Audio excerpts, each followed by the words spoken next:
The life expectancy data for people who have not got embedded literacy is scary.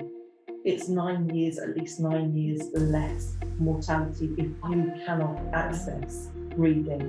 And the National Literacy Trust have produced data. Lots of people have produced data, and I would encourage you to look at that.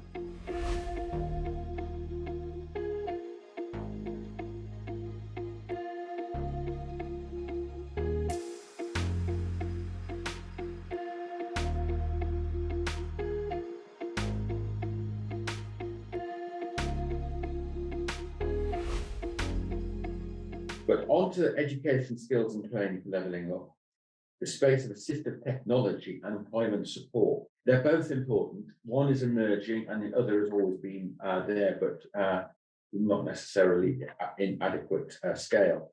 So what we're going to do is we're going to hear from Julia, then Andy Salmon, who I think is on line, and Matthew, who is to my left. So Julia, you've got 10 minutes. Okay, thank you. So I'm Julia Clouter. I currently work for Salmon as the head of education.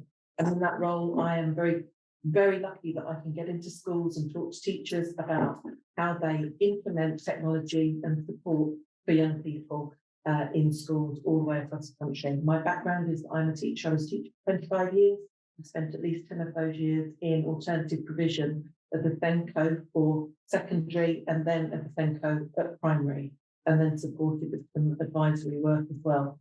So I feel that I have gathered over a long period of time a good level of expertise to be able to share and have some insight that will be helpful for this group and for people listening about the direction of travel that I think would be useful for us to take when we're looking at the report to find ways to help schools to be able to increase the use of assistive tech and to get our teachers being confident that they can model the use of assistive tech.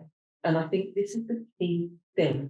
We talked a lot about levelling the playing field when you can make assistive technology part of a normal way of working. And especially when we get into examinations, we know that if a student can read the exam paper, they can then share what they know about the content of that exam paper. And that test is not a test of your ability to read the paper. As a very simple example that dyslexic learners and students with low levels of literacy struggle with all the time. Now, in order for us to change how teachers approach this problem, it's essential that the teacher models as a normal way of teaching the whole range of assistive technology that is available for that student throughout their entire educational career in order for them to feel empowered and that they are someone who can achieve. So we're thinking about changing mindsets. And once we start to change those mindsets, and if we can do it at the earliest possible phase, then those young people will believe that they're learners for life and achievers for life. So let's think about how do we do this at the primary level? And it does mean a toolbox approach to learning. And this is one of the recommendations that's come through in the report that I'm very proud has embedded. And I think it's something that is quite easy to achieve. The Education Endowment Foundation talk about the toolbox approach to learning. At Salmon, I've been talking for a long time about a toolbox approach to teaching. It's not just about one tool in your armoury that you know how to use and that you know how to model. Most teachers might feel confident modelling a coloured overlay because that's a very low-tech and an obvious kind of thing that you can try with a student. And so it's not threatening. However, there are lots of low to mid-tech supports that could go into a toolbox that could sit in a classroom that children could dip in and take away and use. And if the teacher, as part of their normal way of teaching, would say, fantastic, here's the toolkit. Anyone can use the tools in this box today. And right, what we're going to do is we're going to look at this key vocabulary and I'm going to model it using my pen. I'm going to plug this into a speaker so you can all hear those definitions of those words. And that student who really desperately needs that particular piece of technology will go away and say, oh, that's what that does. And it's in the box and I'll have a try. So we can destigmatize by taking this toolbox approach, and I think it's essential. I think it's essential that as part of teacher training, we embed this idea that you need to model all sorts of assistive technology And we can do that on Microsoft or Google, whatever technology is in your school. That if I need to give you some support with a screen reader, or I need to give you some support to change the colour background of what you're working on, as a teacher, I have to be able to say, let's try this. Did you know that was there? Next time, do this. And you will feel that the words aren't bouncing around on the screen, and you'll feel more confident. And the teachers to be able to be empowered to have those conversations with young people, that's what's going to elevate and change and enable us to get our heads around this levelling up agenda. We have got such a big task ahead of us. If we are genuinely going to try to meet this massively aspirational target of 90% of students leaving school with an age-appropriate level of numeracy and literacy, that is not going to come without planning. That is not going to come without head teachers, schools, local authorities thinking, what are the steps that we need to take to actually achieve this aspirational goal? Right now, 35% of students are leaving those transition points from primary to secondary with those age-appropriate levels of literacy and numeracy. And when you go past that transition point into secondary schools, if you are not accessing reading and learning at your age-appropriate level, you are instantly left behind. If you've not been given access to the technology to enable you to independently be successful and embed that in your learning confidently and confidently in front of other people in your classroom, you are left behind. By the time you reach your examination phase, you may have an exam paper that has a wrapper of an reading age of 15 and a half, and you may be approaching that paper with dyslexia or low levels of literacy, or with autism, or with a lack of confidence in yourself, with a very low readability age, reading scores, and ability to actually approach that decoding and not achieve and be successful.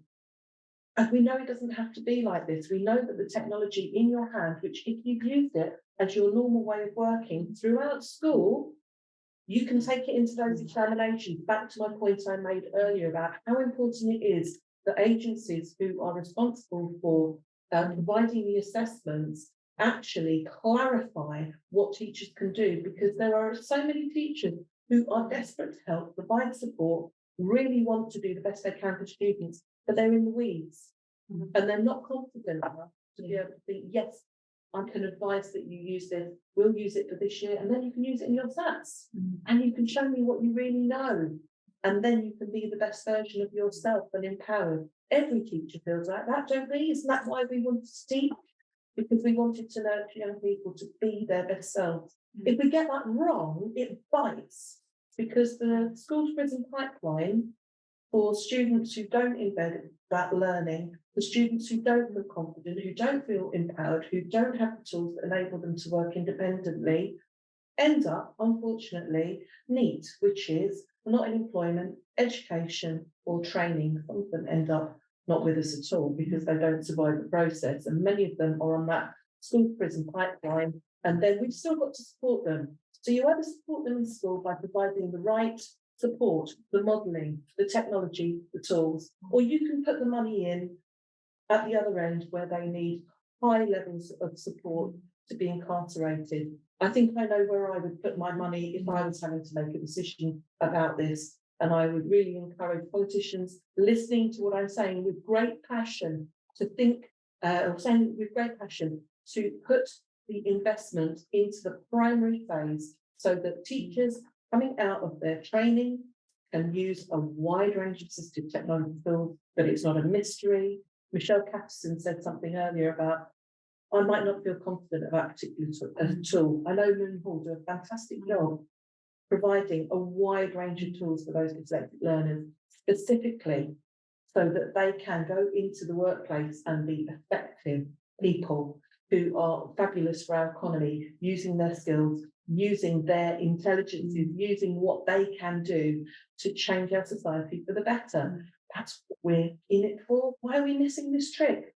why wouldn't we want to elevate everybody so that we can be living in a better society with more educated young people who feel empowered and feel that they're a part of our community and want to contribute to it, not feeling like they don't belong and that everything's going to be a struggle. The life expectancy data for people who have not got embedded literacy is scary. It's 9 years, at least 9 years less mortality if you cannot access reading. And the National Literacy Trust have produced data. Lots of people have produced data, and I would encourage you to look at that. Not having good literacy embedded bites, it bites you, it bites society. But we can change this if we get this right. So at Scanning Pens, I'm in schools, I'm working with local authorities, I'm talking to teachers. I've just written an assistive technology mini guide with a lovely chap called Miles Pilling, who's in Batter, lovely chap. And we've written that together, and it's free, available from Nason, and we're going to launch it at Nason Live. So that means that every teacher can see a pathway forward, because we've got to get information to teachers and carers and people who work with others who have differences and learning difficulties and disabilities. So that free tool will be available from Nason, which is another super organisation that gives wonderful supports. Julia, thank you very much indeed. That was really helpful. I took a team of people to Germany once, and one of the things that I found absolutely fascinating was that none of the policymakers in Germany seemed to know what a NEET was, mainly because they didn't have any. That's really the point that you're making about give people opportunity, make sure that they can learn, make sure they can adapt, and make sure they're ready. And that means you don't get needs. What you do mean is you get more satisfied, more productive, more happy adults. And you're completely right about that. And so the question, of course, is how do we get the material to them, the equipment and the tech, and that is something we're going to discuss. But thank you very much for drawing our attention to that so powerfully. And now Andy Salmon, he's on the video there, and we look forward to hearing from him because he is from the Linkalot. Yes, Linkalot, yeah. Yeah. You're director and CEO, and I'm looking forward to hearing from you and learning about Linkalot. Great. Okay. Thank you, Neil. Dyslexia, because the only technique that's out there really, until Linkalot rocked up, the only technique that's out there schools use to learn facts, whether it's a spelling of something or an historical date or a world capital or a maths formula, the only way of learning things is really by rote learning. And that's what makes dyslexia, that makes it an impairment. Because rote learning, like spelling, for example, it's in a non-negotiable, strict order. The letter sequencing is in an order you can't play around with. There's no way around that with rote learning. And that suddenly makes dyslexia an impairment. That's why it's an issue, because the techniques that are out there, learning techniques out there, are not good enough for people who are neurodiverse. And dyslexia is actually a strength, because when someone who's got dyslexia, they're sort of forced to use their imagination to commit something to memory, because rote learning is no good. And they're not aware of it. They're like seasoned linkers. I call them linkers for things, ways to find connection. I see David quite a few times mention the word link. Quite a few times I thought, did you know my company? I'm very happy with that. So Linkalot. And it is trying to find connections, and they are very good at linking. And I'm going to explain that in a second and show you that what you've got to do with learning is you've got to get children involved with learning, rather than telling them this is how you do it, go and learn it, go and learn it. There's a thing at the moment about, it's called flipped learning, which is okay, but it's really saying learn it at home so we can do the fun stuff in class. They're trying to turn it around, but the child says, well, how do I learn at home? Rote learning, well, that's just not good enough. I need more than that. So we've all got to find a way, a much better, more powerful, all-inclusive way to learn information, learn facts, and to learn. I mean, you can do like staff training for staff. You can make smaller classes. You can get people diagnosed, screened for dyslexia earlier in their life. That's fine. But when it comes to it, the kernel, the most important bit, is the actual learning techniques. You've got to have these. And with linking, I call it linking, mnemonics, this is the way forward, because people can get involved. They can think of their own tricks. And if it works for them, it works. So they're not told what to do. And the people with dyslexia are very good at this, and they are beating their peers at thinking of links, which is very exciting, very exciting. But I'm an excitable chappie, so that's probably saying nothing at all. So I want to show you two examples here. I was at a school a couple of years ago doing my Linkalot stuff, and I was showing the children the word eat, E-A-T, eat, which is a tricky word, of course, because it could be double E-T, hard word. And my link is is at the end of the word eat, at inside the word eat. So you eat at the table, which is okay. It's fine. It's not bad. It's all right. This girl said to me, "So Linkalot, can't that be an apple? It looks like an apple, doesn't it? And you eat an apple a day." I said, "That's fantastic, Martha. That's genius. Oh my goodness. That's going on the app tomorrow, along with your name." She said, oh, she couldn't believe it. And she is dyslexic. And there are 30 children in the class. She got a big fat round of applause. And she couldn't, the same guy said, "That is amazing." She's joined in a spelling session. She looked at me and said, "Is my link better than yours?" I said, "Completely, Martha. Absolutely. It's way better than mine." Then her friend said the word away has got two A's in it, the two apples. There's also two apples in the word away. I went, "Oh, you're right." So I put it together. I want to show you this animation. They've got their name on the app. And this is how learning should be. It's not one-way stuff. It's two-way. Ideally, all this way. The children thinking of their stuff, not the teacher saying, "This is how you do it. Go and learn it with your parents on a kitchen table. Get stressed every Thursday night. Get a 0 out of 10, 9 out of 10 Friday morning. Forget them a week later." No, that is not the way to go. So have I been shared? I presume, can you make me host if that's okay, Shivani? Just for a second, if that's okay. I'm going to show you two examples. And the second one, I want to quickly play with you all, have a bit of fun, from a teaching assistant who showed me this trick. She thought of this trick 35 years ago for the spelling of said. 35 years ago. She's 49. Said, "Andy, Linkalot, I really struggle with the word said. Said is a nightmare word.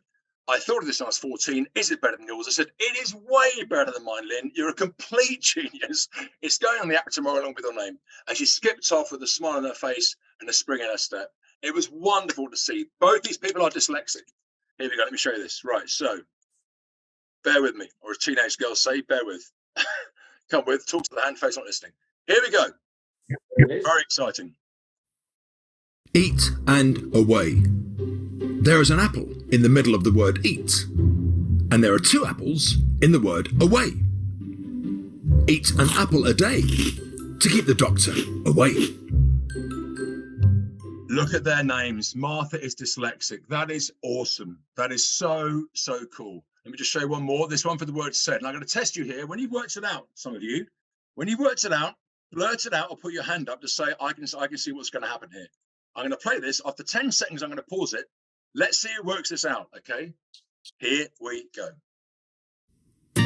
Said.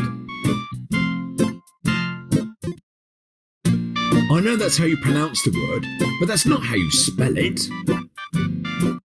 What's going to happen? Who's going to work it out?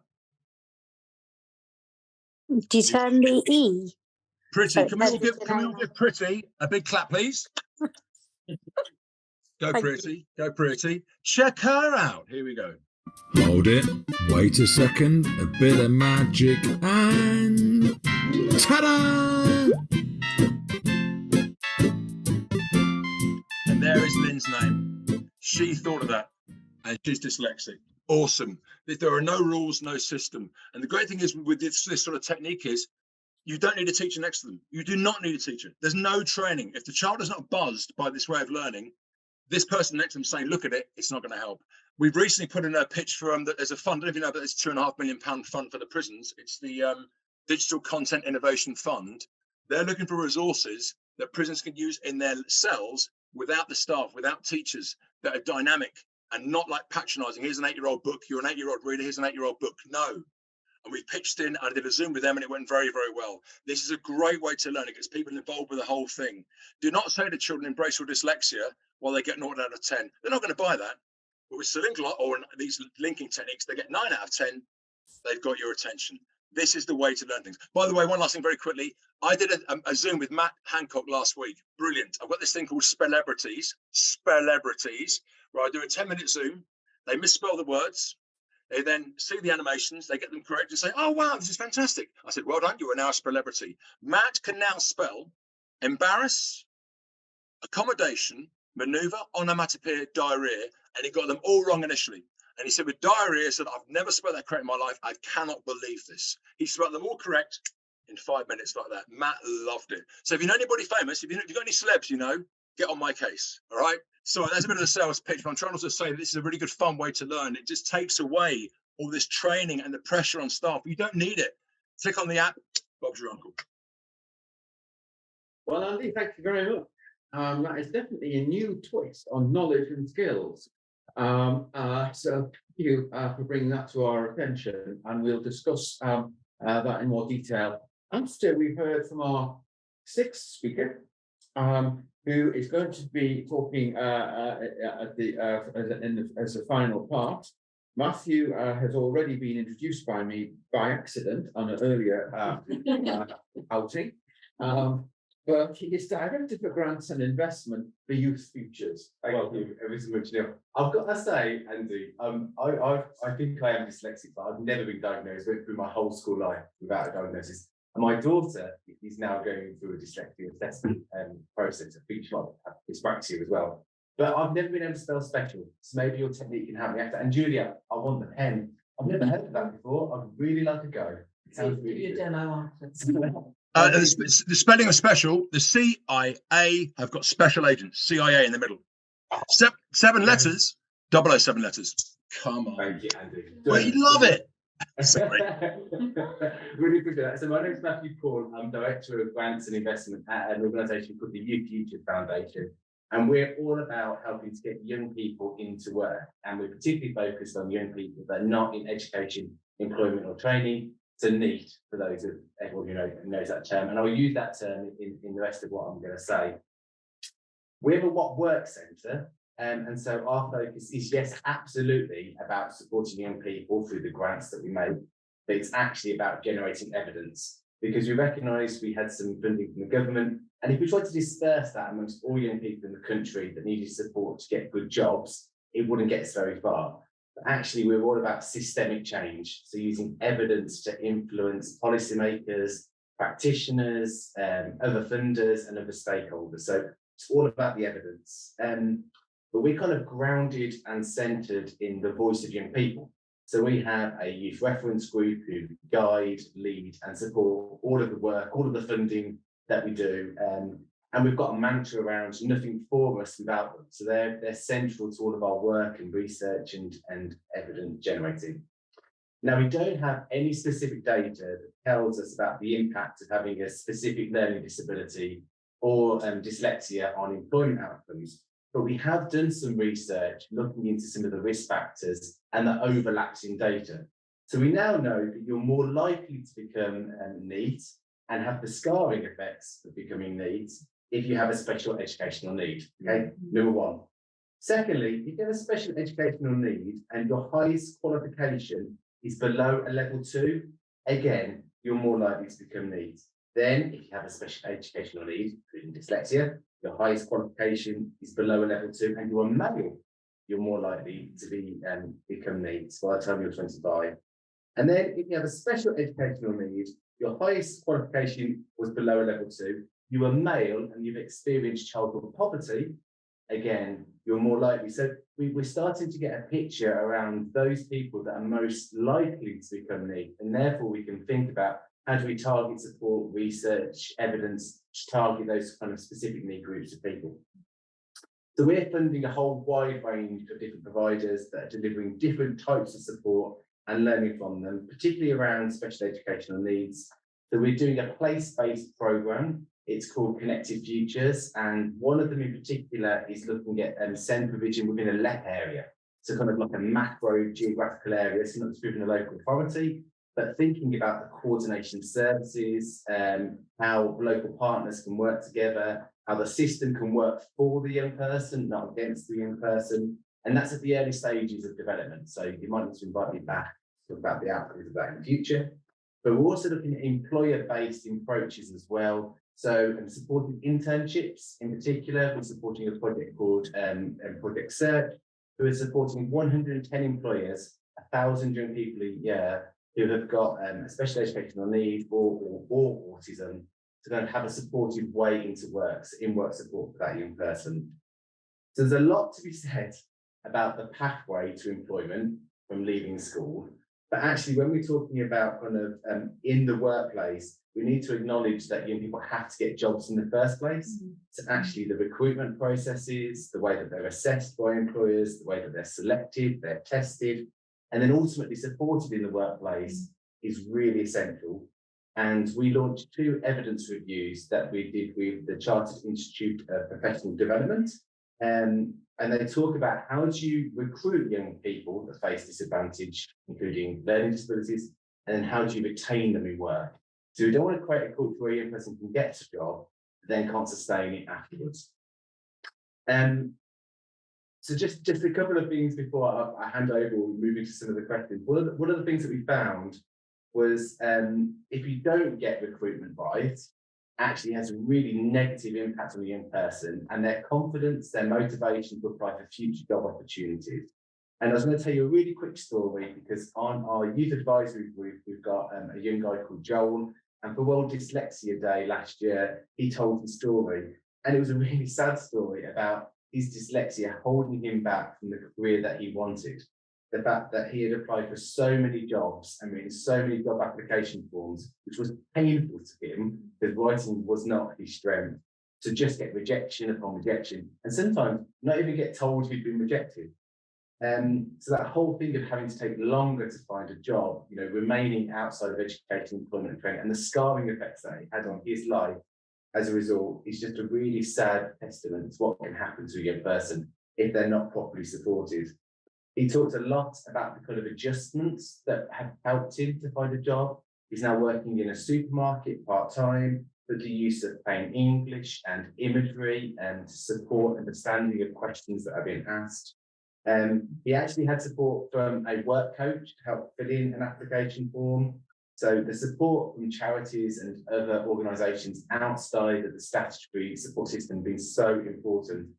But actually, he talks about working in the supermarket now. He works on the till, excellent customer service, a brilliant communicator, and the tills are now all automated to have pictures of the items that they've been sold. It's a much easier thing to navigate than just long lists of words that jump about on the screen. And that tallies with our own research. So we know that we need to build the confidence of young people, particularly with learning disabilities, in applying for jobs. That comes down to the way that employers promote themselves, the adverts that they put out there, the outreach that they do to young people. We know that employers should be focused on the tasks that they want the job to do and not get caught up in asking too long-winded application questions or asking questions that are not relevant to the job in hand. We know that actually we want to focus on performing the essential tasks and understanding the ability of somebody to do those tasks, not their ability, like an exam question, in filling in the application form in the first place. We also recognise in our evidence that you can't just train line managers, though they're very important. You have to train interviewers as well for young people, because actually the implementation of support, it's not just in educators, it's not just in examinations, it's actually when somebody's been assessed for a job as well, it's really important. So using tests that get candidates to really show their ability to do the job, rather than IQ tests or cognitive ability tests, which are so standard, but actually supporting young people to show that they can do it, again, was another bit of evidence that we were able to identify. And I know Nasir is on the call, and he talks a lot about Lloyds Bank in the inquiry sessions, but actually developing line managers so that they're aware of and foster the right skills to have open and honest conversations about abilities or things that an employee is struggling with is so important, because good adjustments don't always cost a lot of money. And I know he refers to Lloyds Bank, but the ability to use speech to text or read aloud functionality of any PC can help somebody with a learning disability if they know and are empowered to be able to use it and use it well.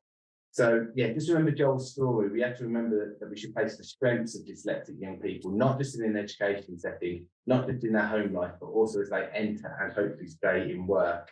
And the last bit that the evidence pointed to was the essential nature of providing support networks within a workplace, because young people are encouraged to participate in school and be the best that they can. That's not always the case when a young person starts work. It can be a scary and intimidating place where they don't feel that they can express and be who they really are and be honest about things that they're struggling with. And that can often lead to a very negative experience of work and can put young people off working for life. So there's a few things we can chat about if you want to, but supported internships seem like an interesting model where a young person gets access to somebody that can provide them with in-work support, specialist training. Obviously, vocational training routes and apprenticeships are very important. And we're going to have lots more to say about place-based approaches, hopefully in 12 months' time. So watch this. Well, thank you very much, Matthew. I know you want to come back again, but I'm not in charge of invitation. But what I would say is, if I was in charge of it, I'd have you and the other 5 back, because I think you've all been really excellent contributors to this discussion and debate. And I think that this has been a worthwhile thing simply because of you, but also because of the interest that we're generating. You're absolutely right about supporting people in the place. The one thing that worries me about the structure that we have in employment in this country is there are really a lot of very small businesses. And some of them are less than 5, some of them are with 1 or 2. And I think that really does present a problem, which we should perhaps tease out. Because if you look at the Mittelstand type of firm in Germany or the big corporate in France or whatever, they can do that support and they can provide it, but can a small job? Yeah, that sort of question. But we've got 3 questions already because they're in front of me now.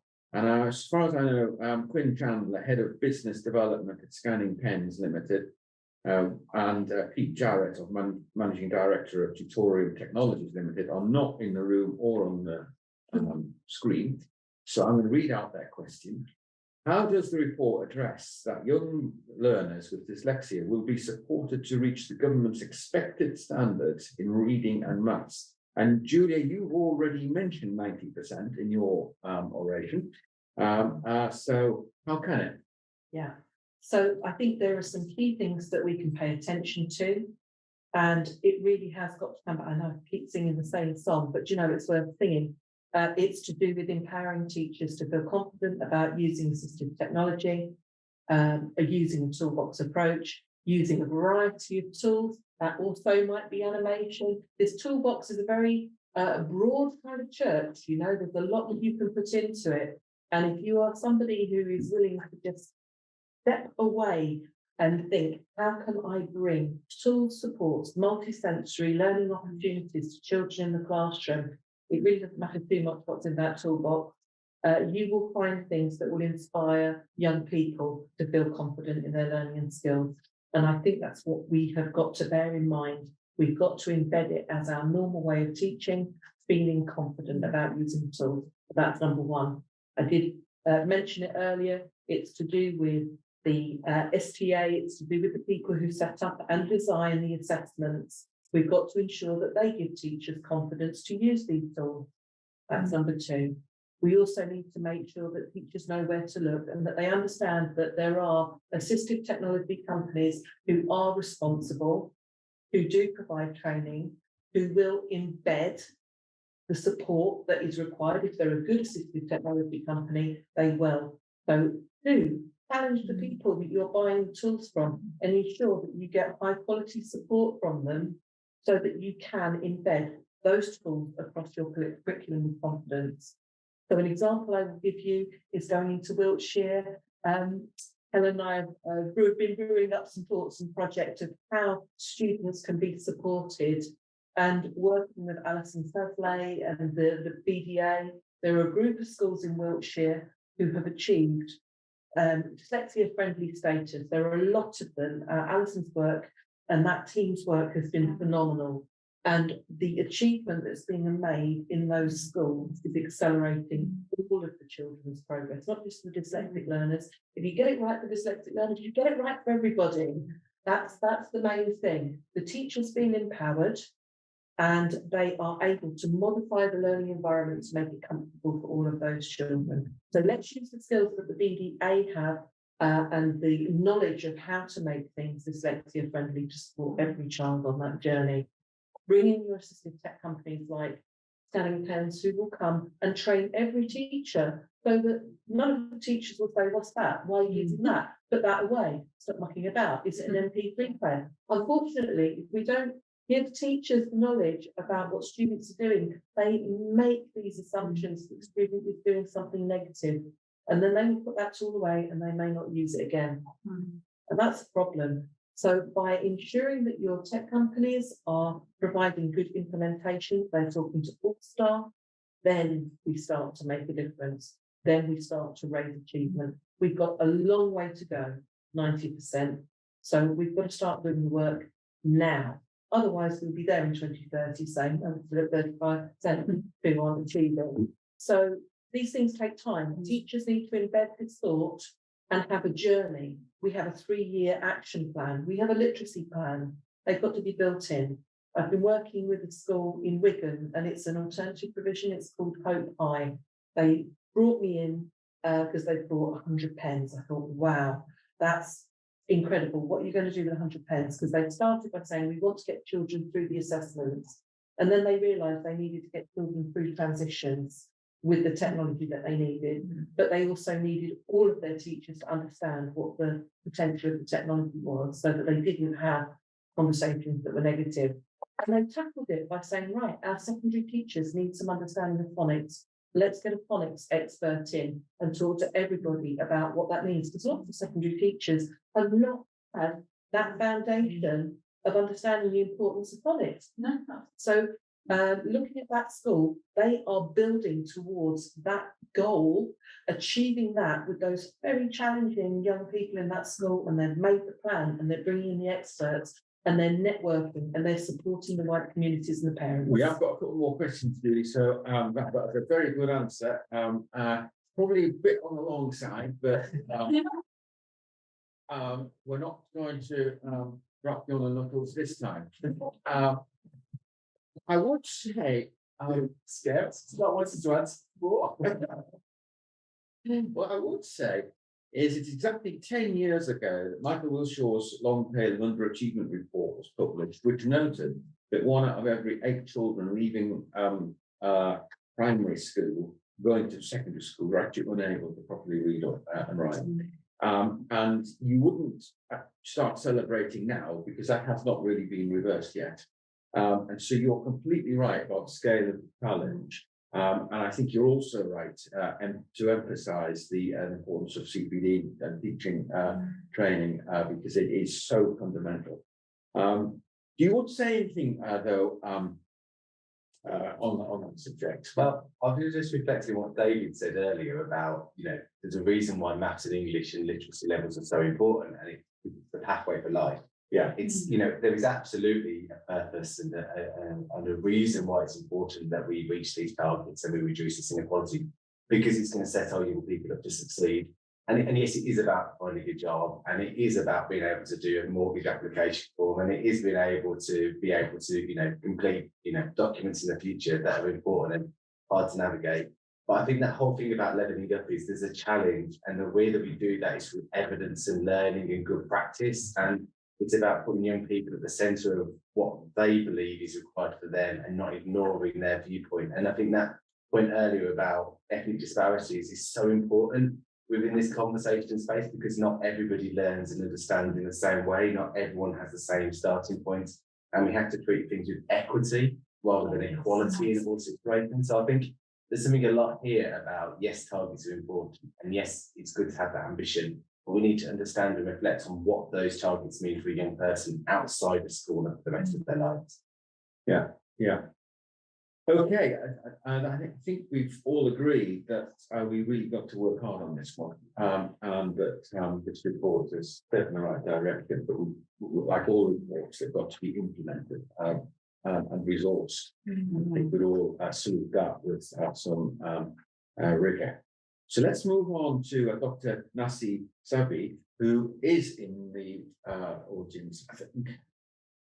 Hello there. Yes. I'm here. Hi. We chatted earlier at the very beginning. Yes, indeed, sir. Which is what is the report's recommendation and the panel's stance on making funding available to embed AT in classrooms? if you follow the chat that I put earlier, the DFE has already funded 2 pilots of providing assistive technology training to schools. This is to embed assistive technology in mainstream schools and in classrooms. It's been a tremendous success. First round was extremely popular with the teachers, and they've extended the funding to 150 schools. This time that we were responsible for recruiting the schools, we went out through Nathan, our partner, and we put out the word to schools. 1,000 schools have registered. We only have funding for 150. So what we are doing at the moment, speaking to our corporate clients, see if they would sponsor to roll out this to all these schools. Because what these teachers have found, the tools that they already have within the standard classroom technologies like Google and Office, Microsoft, have plenty of assistive technologies that they could use immediately to empower, to enable learners to start learning differently. So it's a very low cost, and the awareness is something that it's not about just knowing about technology, it's knowing how to embed the culture within the school is what they're learning. So this is, I think we found this entire course extremely, I would say, not just informative, but life-changing for a lot of teachers. Very much, that's really helpful. And your fundamental question is really, is there sufficient funding generally? And Andy, would you like to comment on that? Because you've made a very powerful impression on us already. Well, my only thought on this is really there's no money tree, obviously. Some parties think there is, there's no money tree. And so the money you've got to spend, you've got to think, where do we spend it on? I'm guessing that's probably, well, this is my thought anyway. If you're going to spend money on something with dyslexia or neurodiverse stuff, to me, now forgive me, some people won't agree, of course, this is my opinion, is I think you have to spend it at reception year 1 and 2, key stage 1 and reception. Because if you get it in there and the technology there with Linkalot, they're using it then, they're getting it right. So dyslexia is not an issue. If you do it year 6 or year 9 or year 7, 8, they're already sort of, they're not a lost cause, but they're set in a way. And to unravel that, I'm not trying to write off these older children, but if you start there at 4, 5, 6 years old, that should be your focus, I think, on AT then, and you set them off in the right path. So that's where I think the money, if that's really answering your question about if you've got restricted amount of money, I think the younger children, as opposed to adults and everyone else above 7, I'm sorry, but if it's, and then you work your way up that way, because when you get an 11-year-old child who's given up, they've given up. When they're 8, 9 years old and they can't spell or read and they can't do numbers. By the way, so Linkalot, times tables sorted. There's another story. At 8, 9 years old, if they can't read and write, they turn up at 11 years old thinking, I suck, I'm rubbish. And the teachers say, can we help? No, I've given up. I've given up, mate. That's it. So to work with them is so hard, so hard. So I'd focus it on the earlier years for what it's worth. And one last thing very quickly, the other question one very quickly, is that teachers, I didn't realize how much prep teachers do. It is ridiculous. It's totally unfair. It's bonkers on the salary they're on.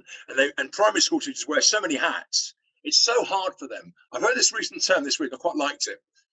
Don't be the sage. You may have heard this one. Don't be the sage on the stage.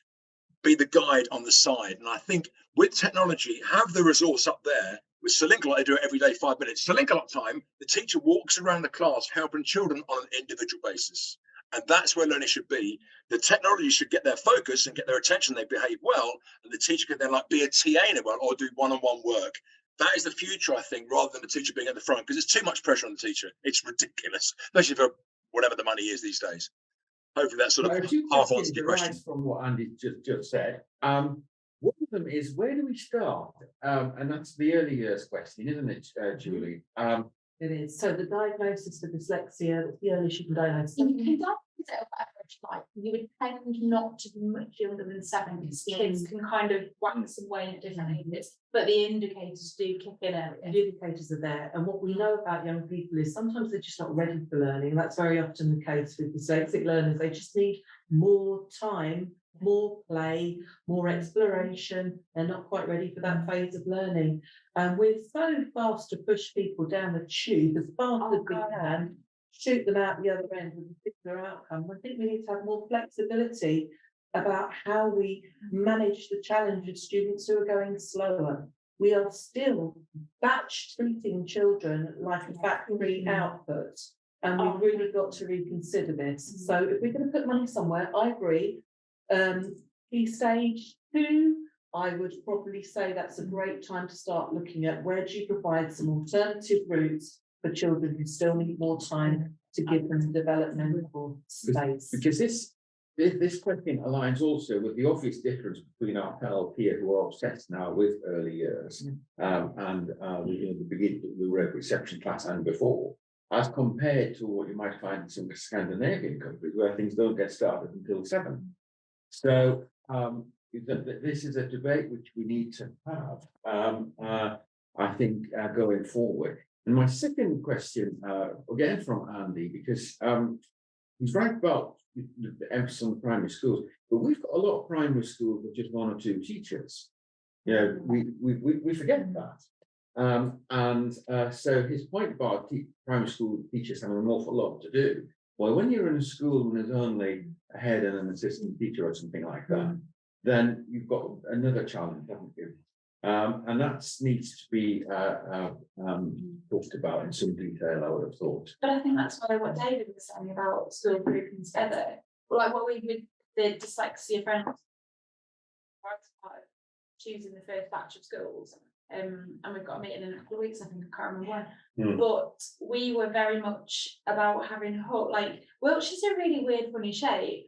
Like it's just makes no sense. So we tried to have schools dotted around the county so that they could kind of, as best they could, network locally. And that's how you share good practice. And where you've got, like, I mean, some of our schools are proper dinky. So you share bodies as best you can. And so disciplinary knowledge and you know. Yeah, it's a very good question, because that's the basis of the multi-academy question and so on. Yeah. Yeah, we've got 2 questions. One from David, who I think has got his hand up there. I didn't touch him, so let's.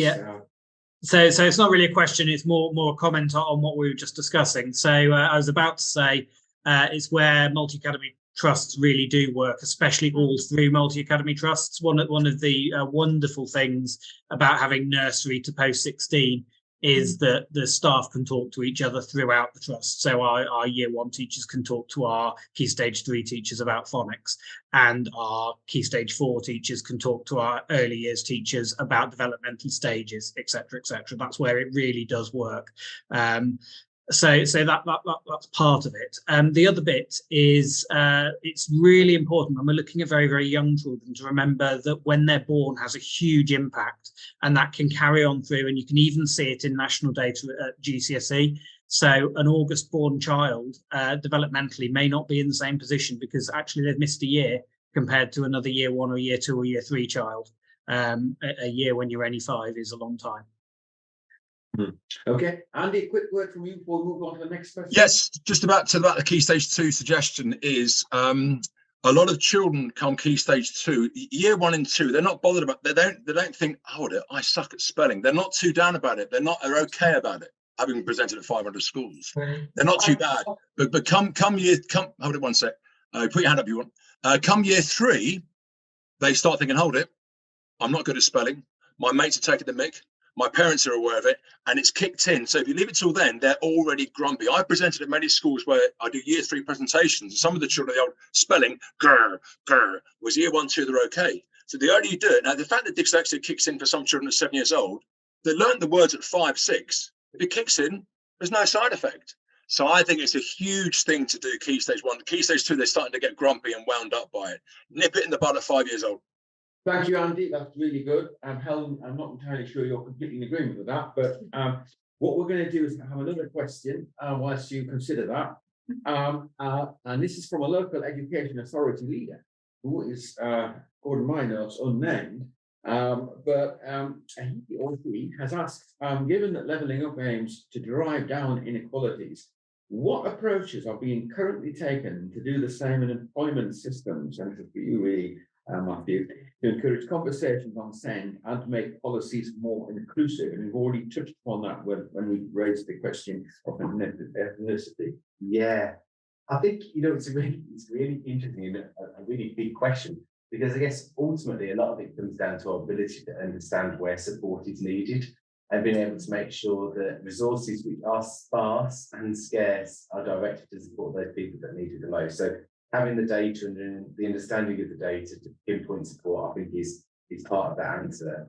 I think being aware of the fact that individual circumstances and backgrounds do impact on the likelihood of somebody not staying in education or being able to have a job is also important. So we have to understand those risk factors and understand what works in order to try and address some of those systemic barriers. But I've got to say, outside of the school statutory system, the provision of support for young people with special educational needs is really fragmented.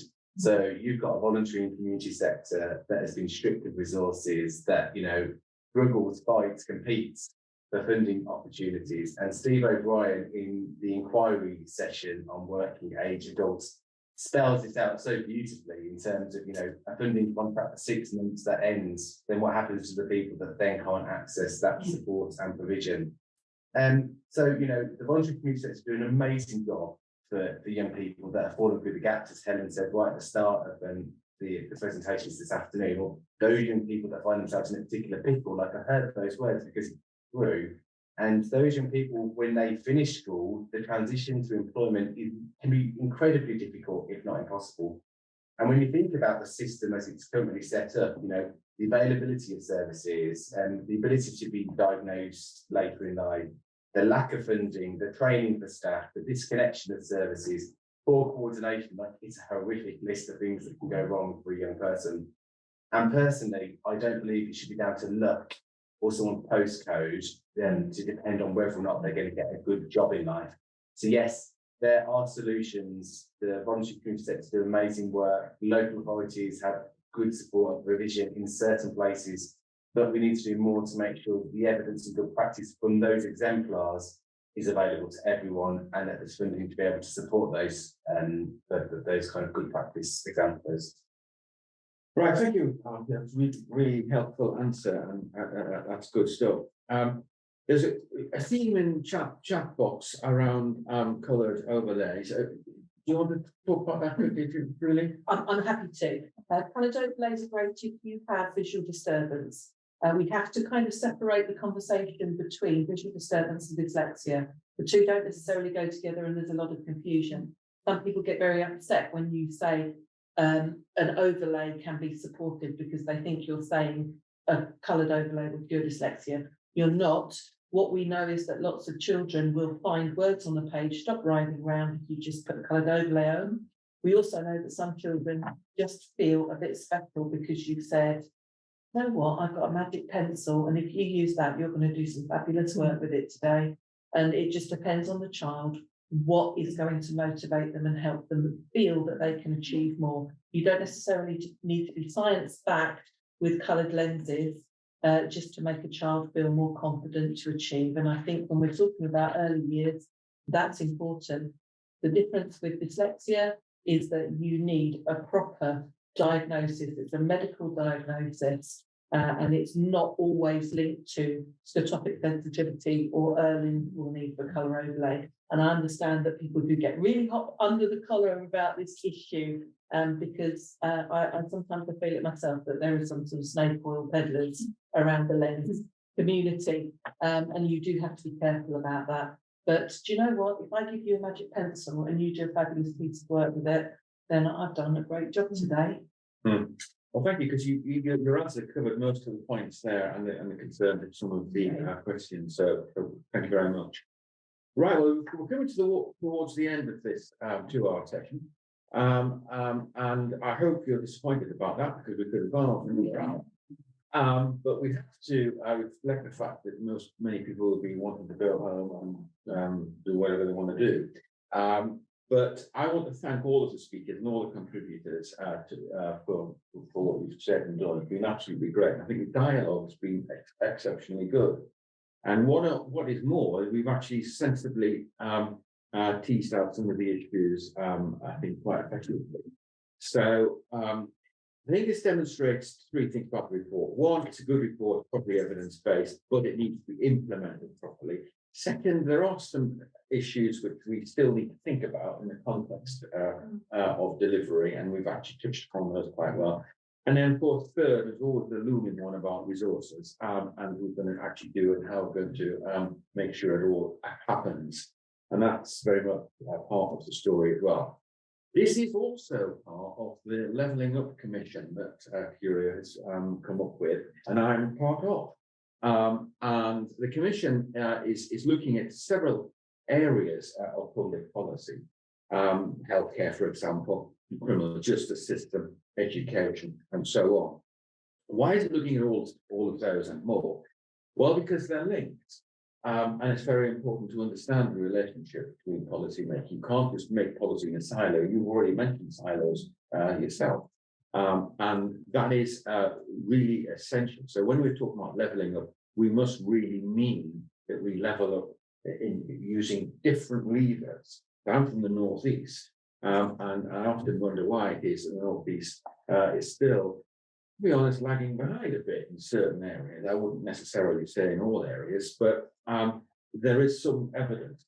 Economic productivity, for example, isn't there. And of course, we do know that school delivery and college delivery is mixed as well.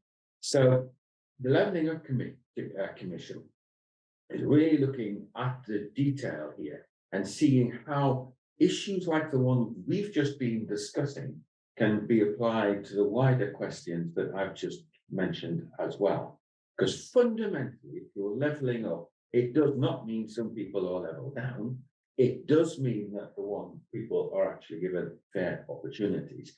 And the strap line, I think, about levelling up must be this, that we value everybody and each individual, because it's so important to give them the chance, the tools, the opportunities, and the enthusiasm to fulfill their lives properly. Because in so doing, they will not only contribute to economic productivity, but they'll contribute to social inclusiveness and development as well. And so that is why we must not leave people behind. So it's why this commission, this work is important, but it's why the whole thrust of levelling up must be, in a sense, collective in terms of policy and focused in terms of outcome. So that is the Levelling Up Commission. We'll be working hard to deliver the things that we think are necessary to do, and we'll very keenly engage with all of you and others to advance accordingly. So it is now 3:30, according to my watch. I want to thank you all very much indeed, and Curia and Chamber UK, that's this magazine here, I think is associated with it, for the organisation of the whole process, with the writing of the report, the brigading together of the expertise, the analysis and basically ideas which have come together, and for organising today. I've found it quite interesting having people in the room and on the screen and questions coming from different directions.